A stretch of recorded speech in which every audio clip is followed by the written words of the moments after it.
The first couple days of the Caldor Fire were very high intensity, high severity fire. The fuels in this area were so dry that this fire was going to do what it wanted to do regardless of the management that had been done already.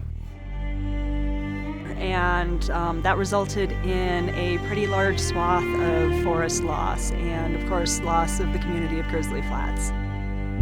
This fire moved in ways that I hadn't seen fire move in my 25 years of being a firefighter.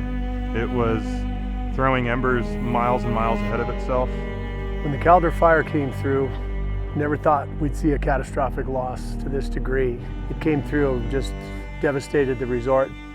The Forest Service's job is to sustain the health, diversity, and productivity of the forests and grasslands to meet the needs of the present and future generations. Wanted to share some of the progress we've made across the landscape here since the Caldor Fire. Some of the efforts include restoration of severely burned large landscapes.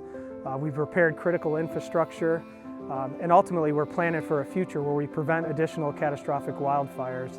With our partner, Eldorado Resource Conservation District, we've removed over 18 million board feet, over 1,500 acres at Sierra Tahoe's ski resort.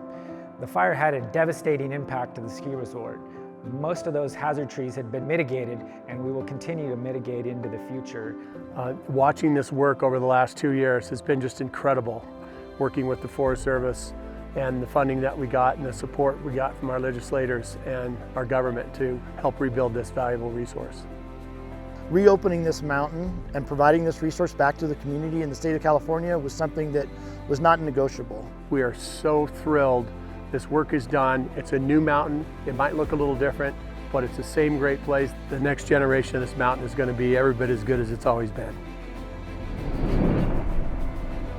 In terms of the post-fire Caldor recovery, the program efforts from state and private have really been focused on how do we help the community here recover. A lot of the efforts that have been supported through this emergency forest restoration team have been cleaning up the dead wood, reducing future fire hazard by getting that out of the way, and also preparing these areas for reforestation, reestablishing a forest. In the Caldor Fire of 2021, it was extremely devastating to the community of Grizzly Flats. Over 600 homes were destroyed. Since that time, we've initiated a massive restoration of the area. We've worked closely with a number of partners who recently completed the Grizzly Flat Community Fuel Break. Over 2,000 acres of pile burning has been completed in the fuel break adjacent to the community of Grizzly Flats, as well as 367 acres has been replanted so we can reestablish a new forest, bring back the forest, but there will also be a shaded fuel break for ingress and egress to protect the communities and let firefighters in safely.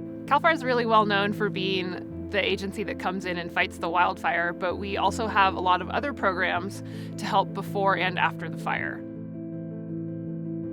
The Emergency Forest Restoration Team idea, or the EFRT, was a shining example of how we can put those recovery actions into practice immediately following the fire. Sometimes while the fire is still burning, we are organizing a team of experts who can get in and help these private landowners recover as quickly as possible. The Resource Conservation District was brought in by CAL FIRE and the U.S. Forest Service to provide assistance to the community of Grizzly Flats that was decimated during the Caldor Fire. If we invest in pre-fire management and watershed health, we can really protect our forests because it's where we live, it's where we thrive, and it's where we call home. You know, what gets me is the community coming together.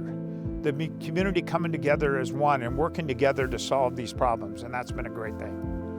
It takes many partners to restore the national forest to its former glory for future generations to recreate and enjoy. Without the support of the Forest Service, the Resource Conservation District would not have been able to achieve the recovery efforts in Grizzly Flats on private landowner properties, to reopen Sierra at Tahoe Ski Resort, or to mitigate the hazardous trees along Highway 50 corridor. Overall, our goal is to create more fire-adapted communities and more resilient national forests.